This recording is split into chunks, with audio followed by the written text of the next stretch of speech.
Hello, Bacho. Let's read the question. Read the passage given below. Despite plenty of naysayers, the textbook is dead. It just doesn't know it yet and continues on walking about us through our life. I even have one, a textbook of physics on my bookshelf beside me that was printed in 1891. It has some line drawings and no color. Today, textbooks have a lot of colors and images and engaging questions sprinkled about them. They also have tons of advice for teachers on how to use them effectively. सो बच्चों पहला paragraph ये कह रहा है कि text book नेसियर्स ये कहते हैं कि टेक्स्ट बुक मर चुकी है, टेक्स्ट बुक आपको यूज नहीं करता। तो जो ऑथर है इस पैसेज का वो ये कहता है कि उसके पास एक फिजिक्स की बुक है जो 1891 में छापी गई थी और उसमें लाइन ड्राइंग्स हैं विदाउट एनी कलर। तो आजकल की किताबें बहुत अलग हो गई हैं, उसमें बहुत सारी इमेजेस हैं और टीचर्स को ये भी बताती हैं कि बच्चों को इफेक्टिवली कैसे पढ़ाया जाए। The word textbook originated in the 1720s, almost 300 years ago. It's had a good run and is ready to retire. Those who argue that you cannot learn well without a textbook ignore the centuries prior to 1720 when lots of people learned and learned well with no textbooks anywhere. You can learn without textbook, that's certain, but why should you bother to change something that's worked for 300 years? Many deliver the verdict in a single word, technology. That's way too simplistic. So बच्चों text book word का इजाद हुआ था, originate किया था 1720s में, और ये कहते हैं कि ये 300 साल से चलती आ रही है। पर पहले लोग कैसे पढ़ते थे 1720 से? तब भी तो टेक्स्ट बुक्स नहीं होती थी।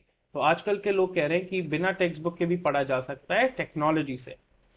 Now, paragraph 3. We have seen film loops, overhead projectors, motion picture projectors, machine scoring of tests, and myriad of technological innovations in classrooms.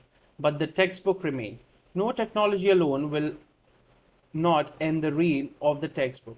It takes something more that became available in the 1940s, the programmable electronic computer. But here we are, 70 years later, with plenty of textbook visible. The computer was not sufficient by itself. तो बच्चों ये कहते हैं कि technology में जैसे जैसे advancement हो रहा है, टेक्नोलॉजी जैसे जैसे बढ़ती जा रही है, पर टेक्स्ट बुक्स को अभी तक रिप्लेस नहीं कर पाई है कंप्यूटर्स के आने के बाद भी। Paragraph 4. The next big change began with an ARPANET in the 1960s. The foundation led to the internet and its growth has been phenomenal. But a widespread communication medium alone is not sufficient for the textbooks either. Inexpensive computers, easy to use interface, GUIs are ready access to internet all contribute. तो बच्चों internet के आजाद के बाद, ARPANET के आजाद के बाद भी text books को अभी तक रिप्लेस नहीं किया गया है और ये बोलते हैं कि it is not sufficient to replace textbooks yet. Paragraph 5. Fine, say many, but the textbook publishers are putting their books online. They are creating e-textbooks, so textbooks live. तो बच्चों ये कहते हैं ठीक है कंप्यूटर्स आ गए हैं, बट टेक्स्ट बुक पब्लिशर्स अब अपनी किताबों को ऑनलाइन जा रहे हैं और उनको ई टेक्स्ट बुक्स कह रहे हैं, तो अभी भी टेक्स्ट बुक्स जिंदा हैं। This argument misses the essential difference between education technology in earlier times and education technology in the present, other than mere cost. Computer software can be interactive. Previous education technology was like textbooks, rather passive. Active learning is far superior to passive learning, so much so that it's not a step, not a leap, but a rocket propeller launch past old-fashioned learning. तो बच्चों argument ये create हो गया है कि क्या difference है between education technology जो पहले यूज होता था और जो अब यूज होता है। जो कंप्यूटर सॉफ्टवेयर हैं वो बहुत इंटरेक्टिव हैं, बहुत मजेदार हैं, और जो पहले की एजुकेशन थी वो टेक्स्ट बुक थी, वो पैसिव थी, बट अब ज्यादा इंटरेक्टिव है। The mental engagement with something that determines whether you learn and how well. The really big change will come when students can jump into online situations that are more like real life and are able to use variety of devices to reach the web and become the part of the learning community. They will be guided by a combination of human mentors and machines. तो बच्चों तब हम एक बहुत बड़ा jump मानेंगे जब बच्चे ऑनलाइन सिचुएशंस में ज्यादा अपनी रियल लाइफ के सिचुएशंस सॉल्व कर पाए, वो वेब पे पहुंचे और एक लर्निंग कम्युनिटी का पार्ट बने। Furthermore, diagnostic analysis of their work will tell mentors whether students are ready for certain learning and more importantly when they are not. और ज्यादा एनालिसिस तब हो पाएगा जब मेंटर्स ये बता पाए कि स्टूडेंट अभी ये पढ़ने के लिए तैयार हैं या नहीं।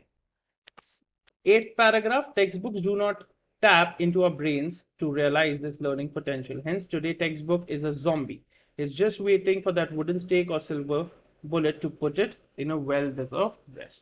तो बच्चों टेक्स्ट बुक्स ये नहीं बताता कि हमारी लर्निंग पोटेंशियल क्या है, इसलिए टेक्स्ट बुक्स आजकल मरती जा रही हैं। बस एक वेट है कि एक वुडन स्टेक या सिल्वर बुलेट, ये मेटाफोरिकली यूज किया गया है, और फिर उसको खत्म कर दिया जाए जड़ से। Now, on the basis of your understanding of the passage, answer the following question. Based on the text given, we can say that the author is option A, documenting the history of learning tools; option B, suggesting ways to limit the use of technology; option C, proposing an argument and making a case for it; option D, highlighting the cause of the problem and its effect. सो बच्चों अगर option A पे है, documenting the history of learning tools, सिर्फ यही नहीं कर रहा है, उसके साथ मॉडर्न टूल्स भी दे रहा है और एक आर्ग्यूमेंट क्रिएट कर रहा है। Option B, suggesting ways to limit the use of technology, बिल्कुल नहीं, वो तो टेक्नोलॉजी के साथ चलने को हमें कह रहा है। So this is also wrong, A and B हम रिजेक्ट करते हैं। D, highlighting the cause of a problem and its effects, ये कर रहा है बट हमें सोल्यूशंस भी दे रहा है, एक आर्ग्यूमेंट क्रिएट कर रहा है। So this is also wrong, but the correct option is option C, which is proposing an argument and making a case for it. So the correct option is option C. I hope you understood it well. Best of luck.